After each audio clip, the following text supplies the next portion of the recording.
Quand mon père a été tué et que je l'ai appris, ma première réaction a été une rage et une haine pour ceux qui l'avaient tué. Mon père Collabo, c'était pour mes 17 ans ou pour mes 18 ans. Hein. L'un après l'autre, les hommes qui ont collaboré avec l'ennemi répondent aujourd'hui de leurs crimes. Je disais oui, mon père est en prison, mais c'est un politique. Je n'avais aucune idée de ce que c'était qu'un politique, bien entendu. Mais ça me semblait une chose plus noble. Quand mon père a été fusillé, on ne pouvait même pas s'approcher de la mort, de sa tombe. Plus d'1 millier de condamnations à mort avaient été prononcées. Demain matin à 9h30, je serai mort. Ma dernière pensée sera pour toi, Philippe, et pour ta maman. Regarde le ciel et prie pour ton père qui espère en la miséricorde de Dieu. Adieu, mon Philippe. Voilà, 19h. Ça, 19h. Oui. C'était le 9 octobre et le 10 à 9h, etc. Il était exécuté. Quand on lit ça et quand on a 20 ans, on ne peut pas l'oublier, alors mieux d'oublier ça, c'est impossible.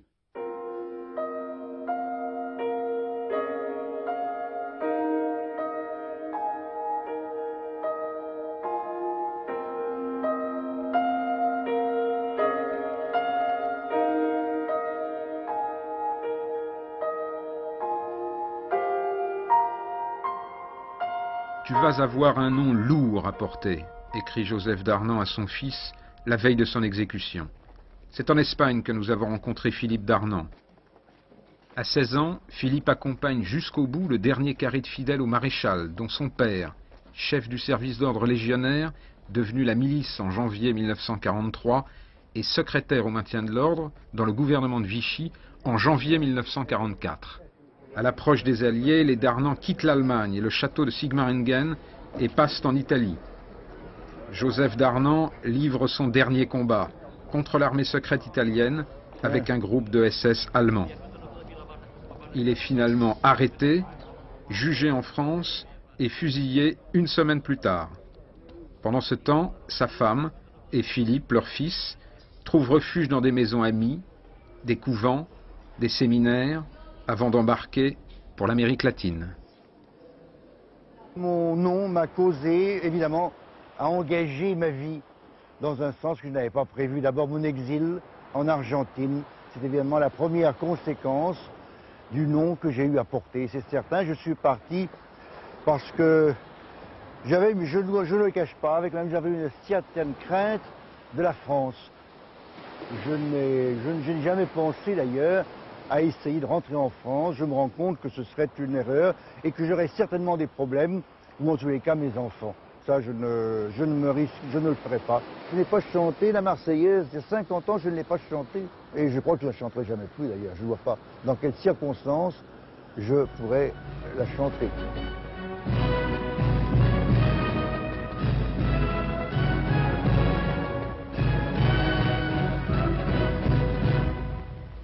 À genoux.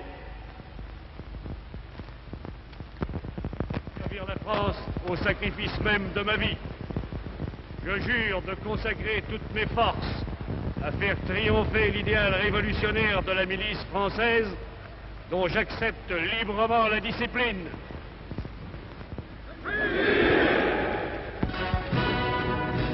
Rejoindre les rangs de la milice, prêter serment devant Joseph Darnan, c'est ce que fit ce jour-là Louis Rondeau.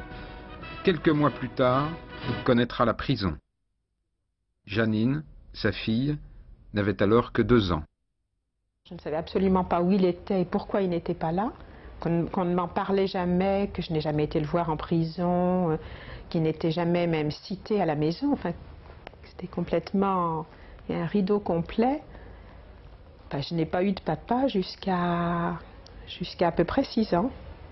Ensuite, à partir de l'âge de 6 ans, j'ai connu mon père.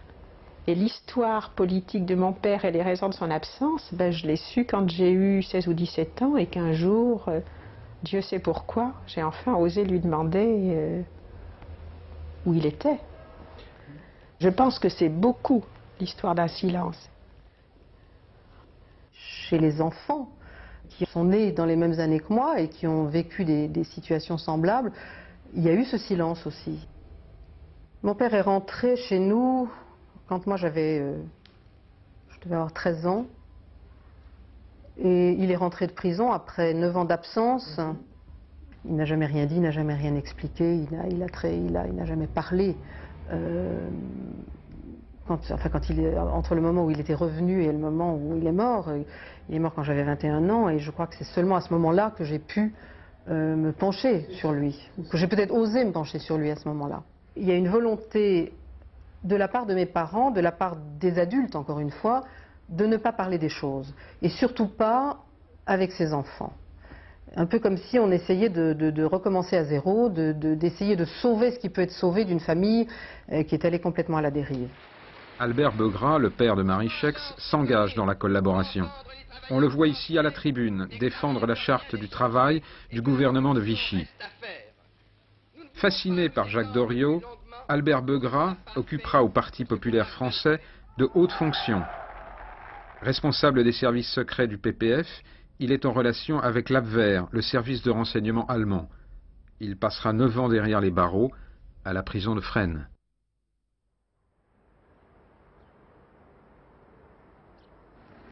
Dans cette zone alors interdite au commun des Français, Paul-Émile Cintra, qui a laissé sa femme et son fils Michel en Seine-et-Marne, poursuit sa carrière d'architecte. Membre du PPF, Paul-Émile Cintra ne cache pas ses sympathies pour le fascisme et prône haut et fort une nouvelle Europe avec l'Allemagne comme fer de lance. Son fils Michel accepte de revenir à Monthermé. 58 ans se sont écoulés. Eh bien, le 31 juillet 1944, il a été tué ici. Il a été abattu ici. Je pense qu'il sortait pour monter sur sa moto, car il n'avait plus d'automobile à l'époque. Il circulait avec une motocyclette. Et d'après ce qu'on m'a dit, c'est 1 ou 2 hommes qui l'ont abattu. Vraiment, j'adorais mon père. Je lui vouais... Le terme est là, hein, une adoration. D'où le choc.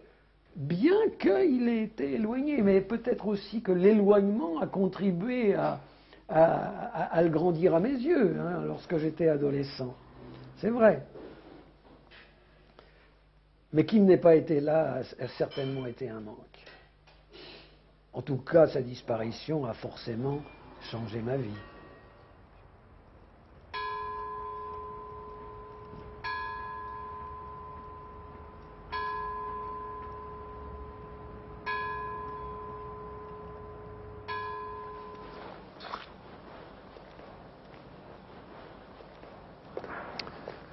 Mon père est enterré à Monthermé, mais je ne sais pas où. Après sa mort, il a été mis dans une sépulture provisoire. Beaucoup plus tard, ma mère en a été informée et puis elle n'a pas pris de disposition. Et je pense qu'il a été mis dans une fosse commune, mais j'ignore où. C'est un mort sans sépulture. Ça ne facilite pas le deuil, une telle disparition, mais les événements, le tourbillon des événements, lui, l'a facilité. Et après coup, mais peu après finalement, j'ai réfléchi à la mort de mon père, et voyant les arrestations, les procès de l'épuration, j'ai pensé très sincèrement que pour lui, pas pour moi, pour lui, c'était bien, c'était mieux qu'il soit mort comme ça. Les comptes se règlent. C'est l'épuration qui ne prend pas que des voies officielles.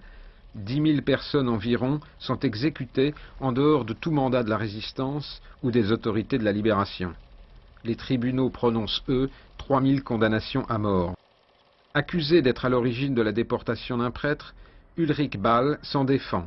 Il est pourtant exécuté avec Jean-Pierre Mourer, un des chefs de l'Alsace allemande. Jeannette, l'une de ses filles, avait alors 14 ans. Un jour, brutalement, effectivement, ma mère est allée à la boîte aux lettres le matin pour chercher le journal. Et quand elle a ouvert le journal, on a entendu un grand cri. On était tous encore au lit. Et notre mère était dans le coma, par terre. Et dans le journal, c'était marqué en grand, comme quoi Ulrich Ball et Mourer ont été exécutés ce matin, à telle et telle heure.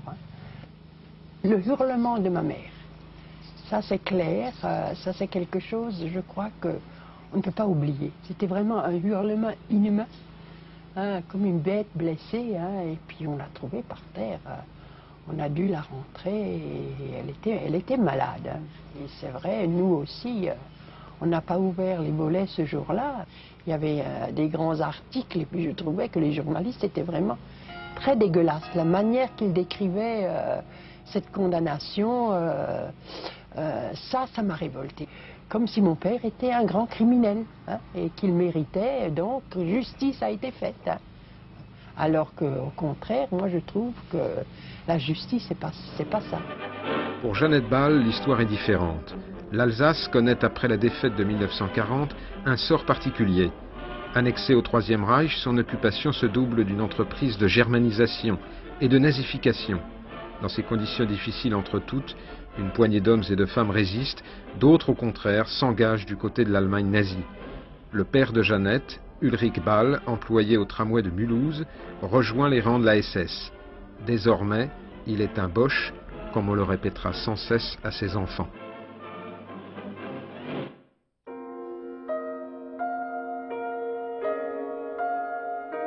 De quoi se souvenir?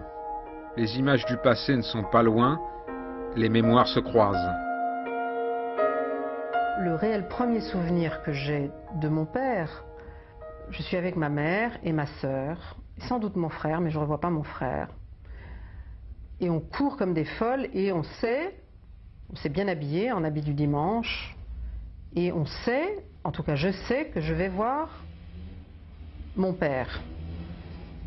Et dans mon souvenir, ça n'a aucune signification. Simplement, je sais qu'on court comme des folles, on prend le train, on prend l'autobus, on arrive rue des Saussets. C'est là qu'avait été amené mon père, juste après son arrestation.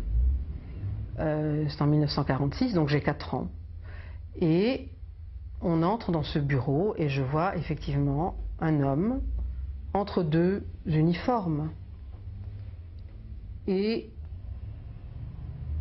je dis à cet homme, « Bonjour monsieur ». Et à ce moment-là, je vois cet homme pleurer. Et ma mère me dit, « Mais c'est ton père ». Ah bon, c'est tout. Et effectivement, c'est la première image que j'ai de mon père. Dès qu'il se levait, j'en parlais avec ma mère qui est morte l'année dernière. Nous revoyions les images du passé. Je revoyais mon père le petit matin, au petit déjeuner, il était déjà en train de prendre son café. Il avait l'esprit déjà concentré, il pensait à ses affaires, à son engagement, à la cagoule, à la milice, à ses amis, à ses histoires, à ses traces, je ne sais pas. Mais il était engagé, il était certainement... Il avait peu de temps pour sa famille, c'est certain. J'allais au collège impérial, à pied, etc. Et je me faisais insulter par les gars, ils disaient Darnan au poteau. J'en ai souffert terriblement d'ailleurs, ça faisait mal. Mon père m'a retiré du cours. Mon père avait trop peur que je sois enlevé. Et c'est pour ça que j'avais deux gardes du corps. Je suis allé à mon baccalauréat j'avais un pistolet, un 6,35 dans ma poche, et j'avais 2 gardes du corps qui m'attendaient dans les couloirs. Je n'ai pas eu une éducation fasciste, je ne crois pas. Mon père était très soucieux de mon travail scolaire. Bon, il était loin, hein, nous en étions séparés, il était dans les Ardennes, nous à Coulommiers. Non, on ne peut pas parler d'éducation fasciste, sinon que parfois il faisait des allusions à la situation. Nous n'ignorions pas ses opinions, nous ignorions, comment dire, la nature et la profondeur de son engagement. Il y a quelque chose de très curieux. Dans une de ses lettres, il me dit « Sois toujours un gentleman, correct, Unrecht ». Les 3 langues. Correct en français, gentleman en anglais et Unrecht en allemand. Ça m'avait frappé déjà à l'époque, cette façon de s'exprimer vis-à-vis de moi. Mais dans ces lettres, ce n'était pas l'essentiel, hein, des problèmes politiques. C'était il faut avoir confiance, l'Europe va sortir de là. Enfant, c'est surtout la peur. La peur devant la méchanceté des réactions des gens. Tout le monde n'était pas comme ça. Hein. Il y avait aussi des gens qui étaient bons avec nous. Quand on est allé chez le boulanger, hein, que Madame Diebold, la boulangère, nous a donné du pain, malgré qu'on n'avait pas l'argent. Et quand on sortait avec le panier dans la rue, cette sorcière, elle nous a pris le pain du sac en disant « Vous les boches, vous n'avez pas besoin de bouffer ». Nous, on arrachait le panier, Germaine était avec, et puis on tenait notre panier, on tenait notre pain. Et c'est vrai, on ne se battait pas pour aller faire les courses. C'était au contraire, qui c'est qui y va. On avait même honte de sortir. Il a été fusillé au mois de juin, et je crois qu'un jour après, on faisait le certificat d'études. Et donc, moi, j'allais au certificat d'études, et je dois vous dire, honnêtement, j'étais pas une élève brillante, mais j'étais une bonne élève. Quand moi, je suis rentrée dans la salle des examens, je me suis dit, je l'aurai pas, je suis une boche, je ne l'aurai pas. Et j'étais bloquée, je voyais le tableau, je voyais l'écrit, mais j'étais bloquée parce que je ne l'aurais pas, parce que je suis une boche. Et effectivement, je ne l'ai pas eu. Je raconte volontiers mon choc de petite fille, mais j'avais, je sais pas, 7 ans, 8 ans peut-être. Un soir à la maison, mon frère, qui a 18 mois de plus que moi, revient avec son bouquin d'histoire. Bon, celui-là parmi les autres. Et puis, mon père s'empare du bouquin, se précipite sur le seul chapitre intéressant, qui devait être le dernier du livre d'ailleurs. Il était déjà très étonnant qu'il y ait dans nos programmes d'histoire cette partie récente de l'histoire. Et on voit mon père entrer dans une colère énorme, prendre une boîte d'allumettes et commencer à brûler le livre d'histoire. Ça m'a paru le sacrilège absolu, la chose la plus monstrueuse qu'on puisse imaginer. Enfin, c'était vraiment le choc. Et puis, je crois que pour toujours, je me suis dit que puisque l'histoire comme la voyait mon père et l'histoire comme la voyait l'école ne pouvaient pas se concilier, plus sûr, le plus sage était de n'écouter ni l'une ni l'autre. Et au fond, c'est ce que j'ai fait toute ma vie. Encore maintenant, quand je lis le journal, je saute tout ce qui est politique, je ne vote pas. Enfin, j'ai entendu là que la seule solution pour moi, c'était de ne pas entrer, de ne pas savoir, de ne pas regarder, que c'était interdit, pas touche.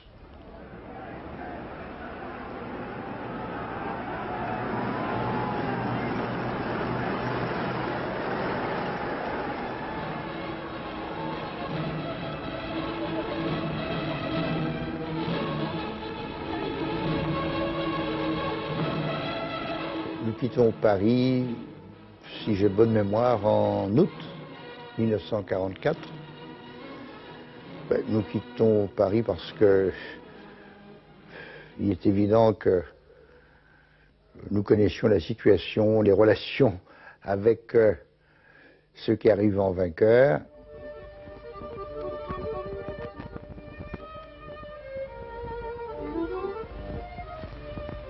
Nous sommes arrivés à Sigmaringen et nous sommes installés au château, dans une aile au début. Nous avions à côté de chez nous, il y avait Déa et Luchère, monsieur et madame et leurs enfants. Et nous, les jeunes et les gardes du corps, nous étions dans le corps de garde. Je me souviens, notre engagement principal, notre travail principal, notre mission principale, c'était le lever des couleurs, d'abord dans le camp, ensuite dans l'ouvroir où était ma mère d'ailleurs, quelquefois au château, de monter la garde également devant le château avec armes et casques. Ça, c'était notre travail, de défiler dans les rues de Sigmaringen surtout, ou avec le béret, ou avec le fameux casque. Nous chantions Sambre et Meuse, nous chantions La Galette, le chant des Saint-Cyriens, nous chantions les bataillonnaires, que nous aimions beaucoup. Nous chantions tous ces chants français. C'était notre travail principal.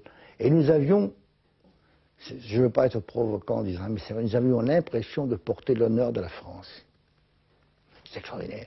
Je n'oublierai jamais ce sentiment que nous avions défilé à Sigmaringen, nous Français, en chantant nos chants avec nos armes et bagages, en montant ce drapeau. Vraiment, nous avions l'impression de porter l'honneur de notre pays Et ceux qui étaient de l'autre côté, dont je tairai le nom, ne méritaient pas de son respect, ça c'est certain. Dernière nostalgie avant la fin. Les enfants des collaborateurs vont définitivement perdre leur insouciance.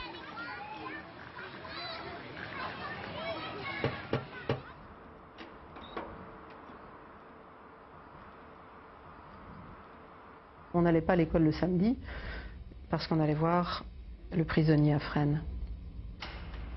Quand ça se passait bien, ma mère demandait au gardien qui était à l'entrée du couloir si je pouvais aller embrasser mon père. Moi, j'avais très peur de ça. Je n'avais pas du tout envie d'aller embrasser mon père. C'est très curieux. Et embrasser mon père, ça ne voulait pas du tout dire qu'il pouvait me prendre dans ses bras. Ça voulait dire qu'au bout du couloir, il y avait une de ces cages encore, sauf qu'au lieu d'avoir un grillage, c'était fermé. Il y avait juste il y avait un petit guichet, une petite trappe comme ça. Et donc on ouvrait cette trappe et il y avait dans ce petit espace la tête de mon père qui s'encadrait là-dedans. Et moi j'étais vraiment épouvantée. Et c'était un moment dont j'ai un souvenir très pénible. Je pense que pour certains enfants ça a été plus difficile dans la mesure où ils ne connaissaient pas la vérité, où on leur cachait que leur père était en prison. Nous, on ne nous l'a pas caché, on nous l'a montré sous toutes les grilles, dans tous les couloirs puants possibles.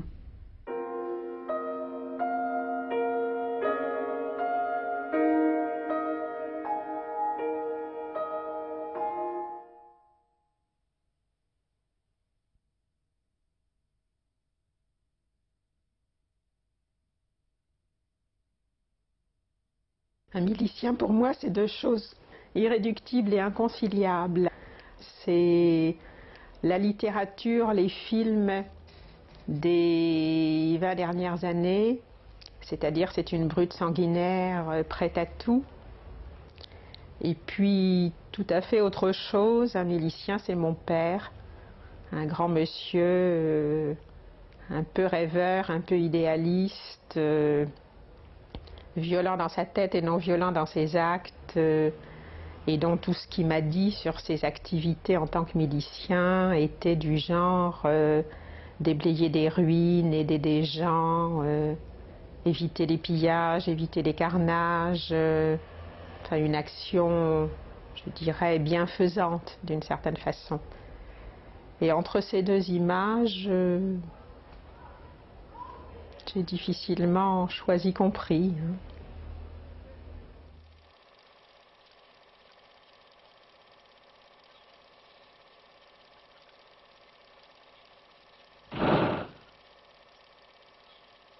Ce n'est que quand j'ai commencé à étudier le problème et à avoir de nombreuses lectures et à rechercher les documents pour écrire mon livre, c'est à partir de ce moment-là que j'ai été confrontée à une réalité.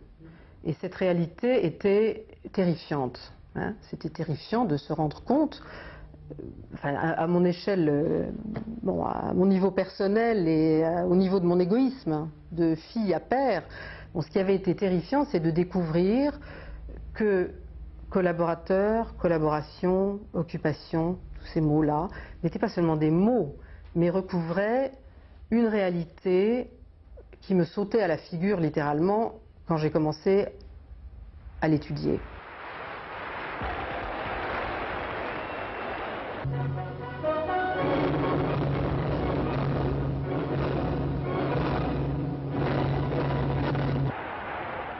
Il a été effectivement un pion, un petit personnage dans un vaste décor, qui plus je le connais, ce décor, et plus il m'effraie, d'une certaine façon.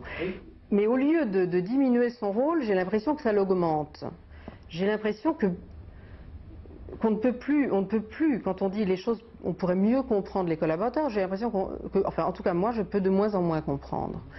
Et que j'ai l'impression que jamais j'aurai de réponse. Et je crois qu'on en est un peu tous là. Chaque fois que j'ai parlé avec mon père et ma mère de cette époque, et dans une famille, c'est souvent au repas qu'on parle, et comme nous, on avait la chance d'habiter Dakar, ma mère, au lieu d'être à la cuisine, était assise à table. Et c'était tellement difficile entre eux sur cette époque-là. C'était un sujet de telle réprobation, tension, bon, qu'on parlait jamais longtemps. Dans les 3 minutes, le temps montait, les choses horribles se disaient. Et je crois que chacun de nous trois considérait qu'il avait, lui, personnellement, vécu quelque chose de vraiment très très difficile. Et que tant que les autres ne pourraient pas reconnaître que ce qu'il avait vécu, lui, personnellement, était très très difficile, ne pourraient pas parler des faits qui nous avaient amenés à tout ça. Je n'ai jamais cherché à l'excuser, mais plus le temps avance et plus ça me semble impossible d'excuser là ou de comprendre.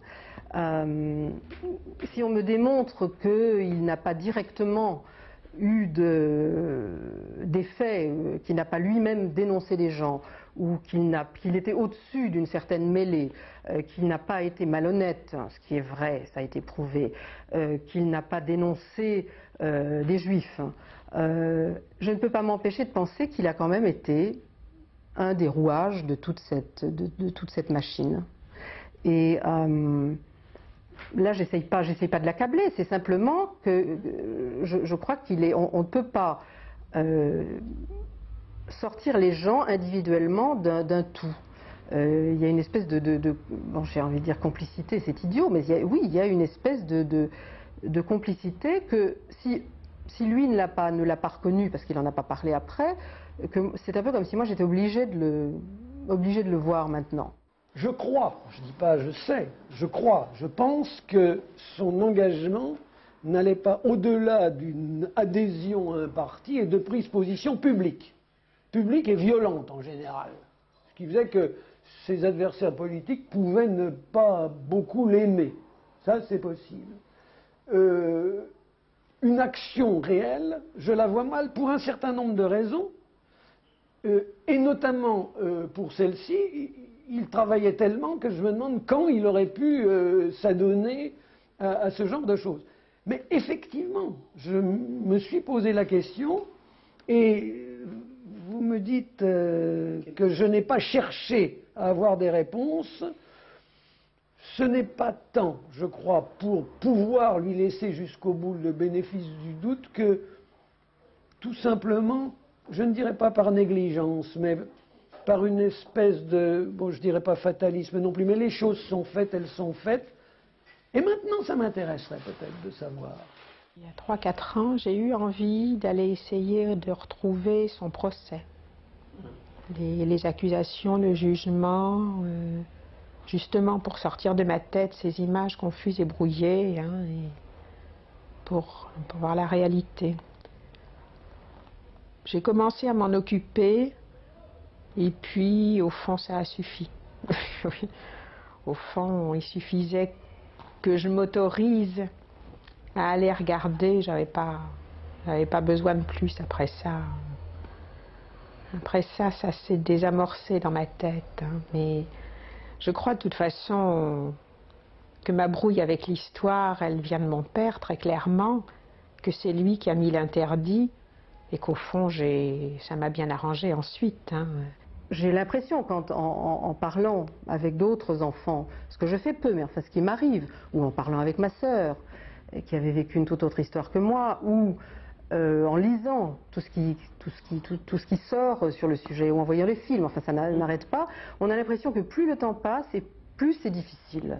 C'est très curieux. Alors en même temps c'est curieux parce que c'est comme si la peine n'arrivait pas à se poser sur cette période. Et je pense que c'est peut-être parce que les choses n'ont pas été dites au départ.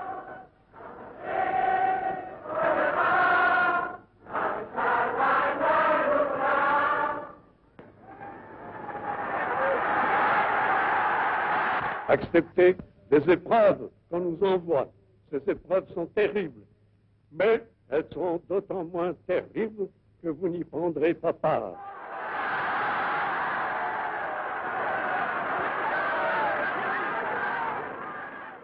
Ce que j'entrevois, ce que j'ai pu comprendre, ce que j'ai vécu, c'est un peu de faire une révolution nationale, de changer le régime, car mon père était, c'est un fait, il y avait tout ce qu'il faut pour déplaire dans l'esprit d'aujourd'hui. Il était anti-républicain, anti-démocrate, c'est certain. Nous avons condamné la démocratie de la défaite que veulent nous ramener les libérateurs, qui écrasent nos villes, détruisent nos cathédrales, assassinent des Français et jettent sur nos routes la cohue lamentable des réfugiés que nous espérions ne plus revoir après juin 1940. Le fait d'avoir perdu la guerre, les guerres sont faites pour être gagnées. Mais la guerre, nous l'avions perdue. Et nous l'avions perdue, je ne dis pas volontairement, mais presque sciemment. Ça a été pour lui une peine très lourde qu'il a dû porter et qu'il n'a pas pardonné d'ailleurs à ce régime. Je vous ai rassemblés pour former la véritable troupe de la Révolution nationale.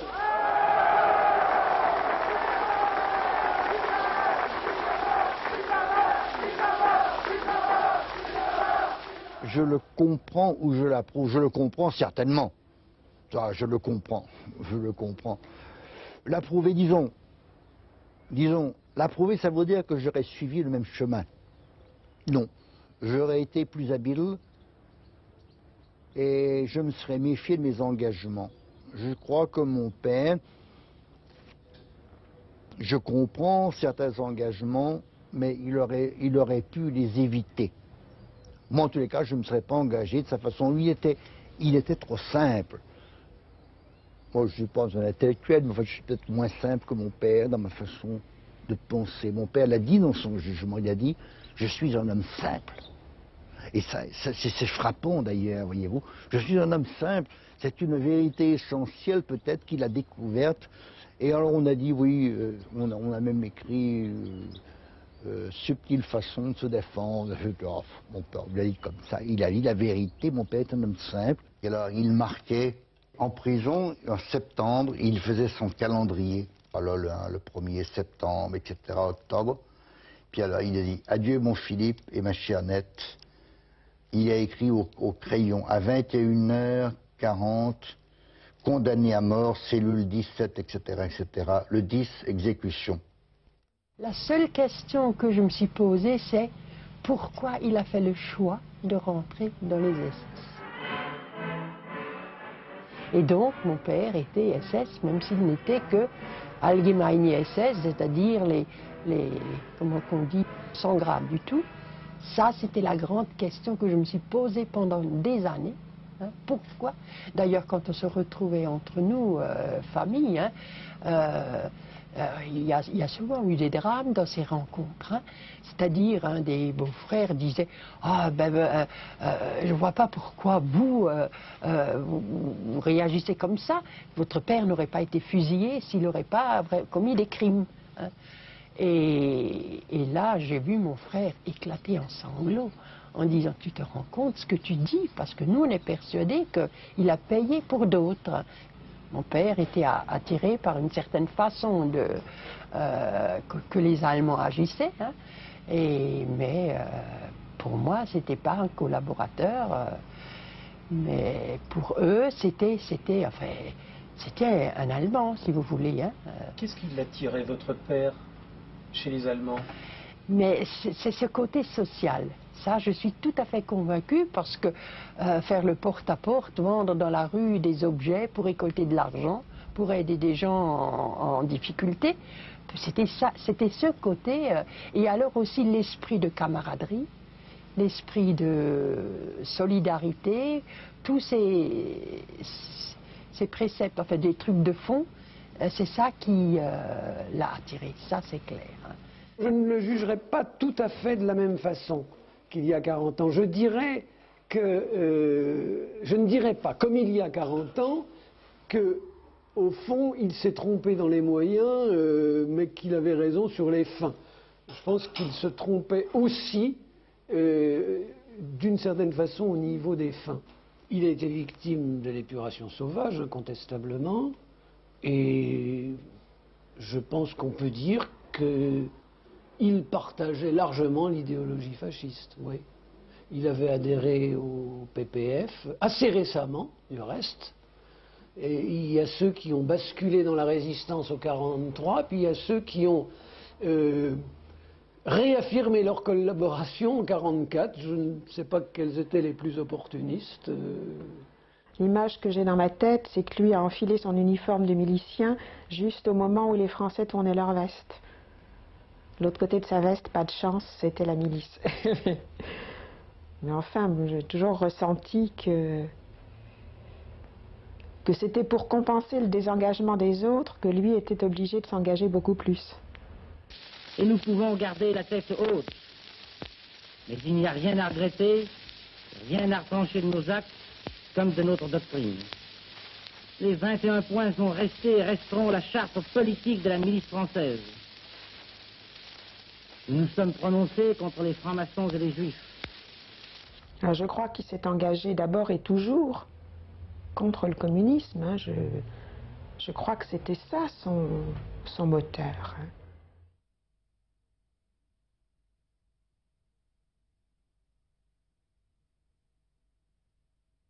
Il n'y aurait pas les Juifs, il n'y aurait pas ce que l'Allemagne a fait des Juifs à cette époque-là, que les choix de mon père aient été plutôt vers l'Allemagne. J'en ai rien à fiche, très franchement j'en ai rien à fiche, hein, mais le problème c'est les Juifs. Mon problème c'est les Juifs. Je suis très culpabilisée de cette histoire des Juifs. Hein. Ça me touche beaucoup et même si progressivement j'en arrive bien à l'idée que moi vraiment je n'y étais pour rien,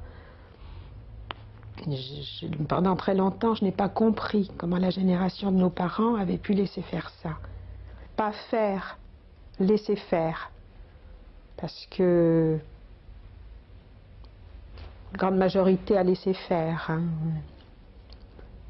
Mais j'ai pas encore trouvé clairement comment ça cheminait dans ma tête pour que ça me touche autant et pour que je m'en sente aussi responsable et coupable. Hein. Ça m'a paru tellement monstrueux, tellement de l'ordre de l'inimaginable, de l'inacceptable.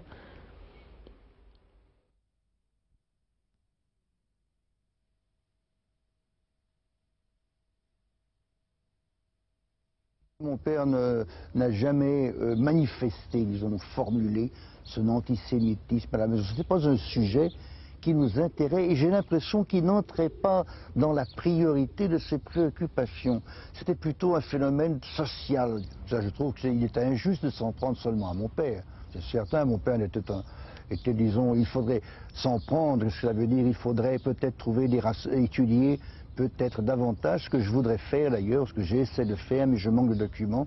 Par exemple, l'influence d'un parti comme l'Action française. Mais un des 21 points de la milice parle bien de la lèpre juive. Oui, ça je reconnais, c'est un mot, je reconnais la lèpre juive, cela fait partie, c'est un des 21 points que je reconnais qui sont odieux, qu'il aurait pu éviter. Je me suis souvent posé la question, comment, ce n'est pas lui qui l'a écrit certainement, il faut avoir une certaine imagination, une forme de s'exprimer qui n'était pas la sienne.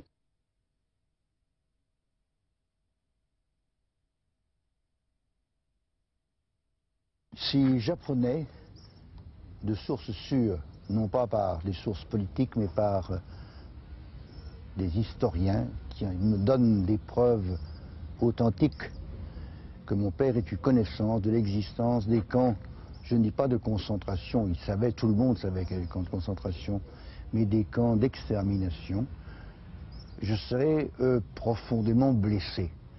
Et peut-être même dans le souvenir de mon père, car jusqu'à présent je suis persuadé, mais persuadé dans le sens même de ma conscience, que mon père ignorait l'existence de ces horribles choses. Et cela va tellement loin, je me suis tellement posé la question, c'est normal, car nous sommes tous blessés dans notre chair, tous nous sommes par cette espèce de poids brûlante qui nous a depuis 50 ans, qui nous tombe sur les os. Si j'apprenais, si on me prouvait donc, je répète, d'une façon historique, que mon père connaissait cette existence, eh bien, j'irais faire mon mea culpa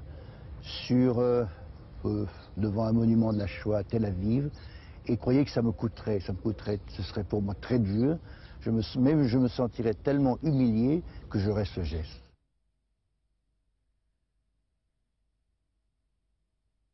C'est sûr que quand on a su tout ce que les nazis ont fait, hein, nous-mêmes, on était choqués. Et on s'est dit, si papa aurait su ce qui s'est passé, certainement, il ne se serait pas mis de leur côté. Alors, nous aussi, on était scandalisés. Et encore aujourd'hui, enfin, en prenant de l'âge, on se rendait compte, d'ailleurs, on a lu des livres, l'Holocauste et des choses comme ça. Hein, cette horreur, c'est sûr. Je ne pense pas qu'à l'époque, on savait encore tout le contexte hein, de ce qui a été fait dans les camps de concentration et tout. Hein. C'était encore trop froid. Et puis, on n'avait pas la télé, il n'y avait que les radios, hein, où il y avait les... Mais c'est vrai que...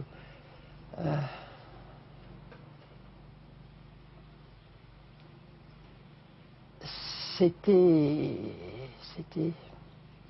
dur, quoi. Mais nous, on était persuadés que notre père n'avait rien à voir avec ça.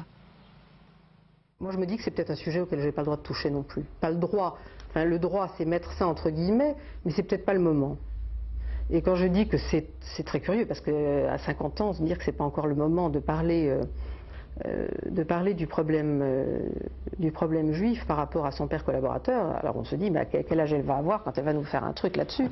Je veux dire que disons que dans l'action de mon père, c'est vrai que c'est un problème qui est en creux, puisque jamais lui n'en parle, jamais lui ne parle, jamais dans la vingtaine de cahiers qu'il a laissés, de cahiers écrits par lui, je ne pense qu'il y a 2 fois le mot juif et que ça vient à des moments tout à fait indépendants de son action propre. Enfant de cette période et enfant de ces gens, si on est tous encore à se torturer avec ça, c'est on croit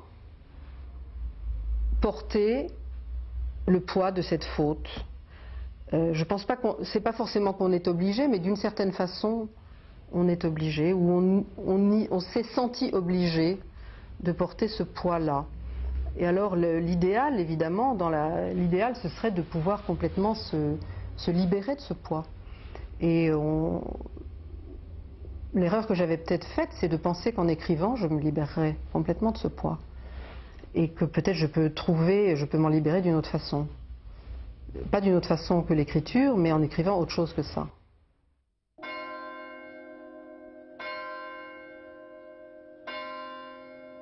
À 67 ans, Jeannette est aujourd'hui à la retraite. Après une vie d'engagement à gauche, aux jeunesses ouvrières chrétiennes, à la CFDT, au planning familial, c'est d'une découverte dont elle veut avant tout se souvenir. J'ai trouvé ces journaux que j'ai ici, hein, à cette exposition à Lutterbach, et du républicain, et qui relatait l'histoire du 11 septembre 1935, où il y a eu une grande grève au tramway, et où mon père était à l'origine de cette grève.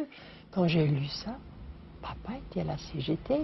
Papa était, parce qu'il y avait le nom, hein, il y avait les détails de la famille, son salaire, avec quoi il devait vivre finalement et pourquoi il se battait. Hein. Donc il a fait un témoignage, enfin ils l'ont interrogé, et c'était là le choc, parce que souvent je me suis dit, pourquoi dans ma famille, moi je suis seule à être comme ça, à être engagée, à avoir ce besoin de me battre pour plus de justice. Et c'est là que j'ai pris conscience, tiens, finalement, tu suis les traces de ton père.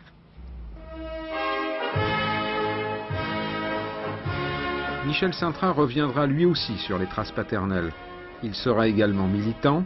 En 1954, il entre au Parti communiste français. J'ai eu moi-même un engagement politique que je ne regrette pas vraiment. Et j'ai pensé que, au fond, mon père était un socialiste et un internationaliste, mais qu'il s'était trompé de socialisme et trompé d'internationalisme, et que moi, je choisissais le bon. Je ne me rendais pas compte que je faisais, au fond, la même erreur que lui, que j'appellerais aujourd'hui l'erreur idéologique. À savoir... eh bien, on peut connaître les lois de l'histoire, et quand on connaît les lois de l'histoire, on peut s'engager à coup sûr. J'ai fait la même erreur que lui, mais diamétralement opposée. Mais peut-être que, d'une certaine façon, le choix de mes études, hein, le choix de la psy, n'étais pas complètement dissociée de tout ça. Parce qu'au fond, si je parle de mes intérêts professionnels dans la vie, je dis toujours que la seule chose qui m'intéresse vraiment, c'est d'essayer d'aider les autres à aller au maximum de ce qu'ils peuvent être et de ce qu'ils peuvent faire. C'est peut-être ma manière à moi d'agir, hein, que l'histoire collective, ça me paraît vraiment trop pour moi, ça m'écrase et ça me désarme. Mon idée, c'est qu'en agissant sur l'histoire individuelle, on peut peut-être, tout petit morceau par tout petit morceau, comme ça, essayer d'empêcher les gens d'utiliser tant d'énergie et tant de force à tant de conneries et tant de douleurs. Ce jour-là, en Alsace, les voix de la famille Ball se sont chevauchées. Les 6 sœurs et le frère de Jeannette se sont retrouvés pour parler du père, de la famille unie dans le malheur, de l'histoire telle qu'ils l'ont vécue. Instant d'une vie, lambeau d'une histoire jamais totalement reconstituée. Mais rien n'est oublié. Gérard, l'unique garçon de la famille, tient à le rappeler. Il a été condamné à mort. Il a payé. Il a payé de sa vie. Et ça a duré. Ça a duré pas longtemps. Hein. On l'a emmené là-bas, on l'a tué, terminé, police est réglé, le problème est réglé. Nous, on reste là, ça fait maintenant 58 ans. Hein. Et je suis toujours là, et je paye toujours encore pour casser à la fin quand on réfléchit bien. Je n'ai pas choisi ma position, j'ai dû la vivre. Hein. Moi je dis que on aurait quand même, il nous a quand même manqué dans toute notre vie, parce que effectivement... Là, on en avait le plus besoin d'un père. Hein. Et maman aurait eu une autre vie, certainement aussi. Tu ne pas tombé malade comme tombé malade, tu ne pas non plus. 50 ans plus tard, du temps est passé, vous avez eu tous vous-même des enfants. Quelles leçons vous tirez de tout ça? Écoutez, moi mes enfants non plus, hein, je parle pas. Écoutez, je voulais jamais de garçon. Pour ne pas porter le nom. Ils ont eu le livre. Je n'ai jamais souhaité avoir un garçon pour ne pas porter ce nom, pour que ce nom disparaisse, terminé, on n'en parle plus. Non, mais c'est la première fois qu'on est ensemble et on en parle ouvertement avec des gens d'ailleurs extérieurs de la famille. Et parce qu'on ne discutait jamais de ces choses-là ouvertement. C'est vrai que je n'aurais jamais pensé que j'arriverais à cet âge et je parlerais à cet âge-là.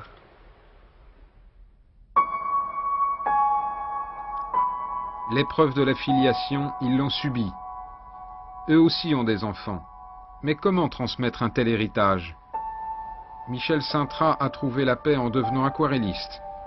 Son père l'était aussi. C'est ainsi qu'il préfère imaginer la transmission, ses aquarelles, avec celles de son père pieusement conservées.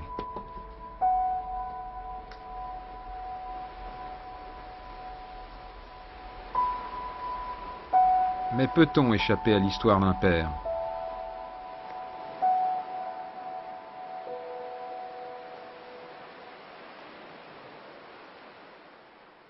Je déteste ceux qui cultivent les jardins de la haine, c'est mon expression. Ceux qui veulent, qui ramènent toujours les mémoriaux, les musées, le souvenir. Je comprends qu'on oublie, qu'on ne veuille pas oublier. Moi non plus, je n'oublie pas. Je n'oublierai jamais jusqu'à ma mort. Mais je ne veux pas élever mes enfants dans ces souvenirs. Ces souvenirs, je les garde pour moi, mais je ne leur transmettrai pas. C'est pour ça que mes enfants connaissent que savent-ils Joseph Darnan. Bon, ils savent que leur grand-père est dans le Larousse, dans le Grand Larousse. Oui, d'accord. Où on résume en quelques lignes. Oui. On n'oubliera jamais. Ça, je ne peux pas les oublier, ça m'a marqué dans ma chair, c'est certain. Mais cet héritage termine avec moi. Je le répète encore une fois, je ne le transmettrai pas à mes enfants. Je pense qu'on n'est pas dissocié de ses parents, de ses grands-parents et de ses arrière-grands-parents. Et qu'on n'en finit pas d'essayer de faire des démarches pour séparer ce qu'on est soi de ce qui sont eux. Et que déjà, quand on commence à penser que ce qui sont eux est très très lié à ce qu'étaient leurs parents à eux, et en remontant comme ça, on avance vers plus de liberté et moins de culpabilité. Hein. Mais je veux dire, on hérite légalement des biens de ses parents, on hérite génétiquement des biens et des pas biens de ses parents. Je pense que la culpabilité, elle chemine avec le reste. Hein. Oui. On n'y peut rien, on n'y a rien fait. Mais eux, c'est nous c'est eux, c'est nous, et on met longtemps à démêler. Hein.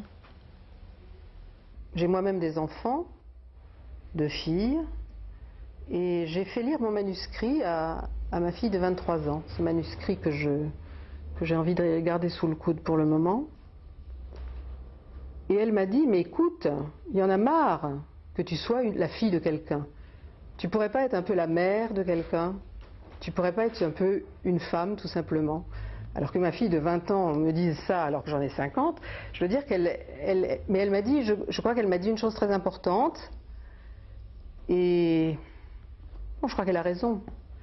C'est qu'on est encore tous, on est les enfants, et regardez tous ces enfants, c'est extraordinaire. À 50 ans, ils parlent comme s'ils avaient 10 ans, on en est tous là. Je veux dire, on parle tous comme si on était des mômes, et on continue à courir après ces gens qui nous ont assez emmerdés, bon sang, dans la vie, c'est incroyable. Et il faut que ce soit les enfants qui viennent dire, bon, oh, ça suffit, il y en a marre de ton papa. Maintenant, tu vas parler de toi et tu vas parler de nous.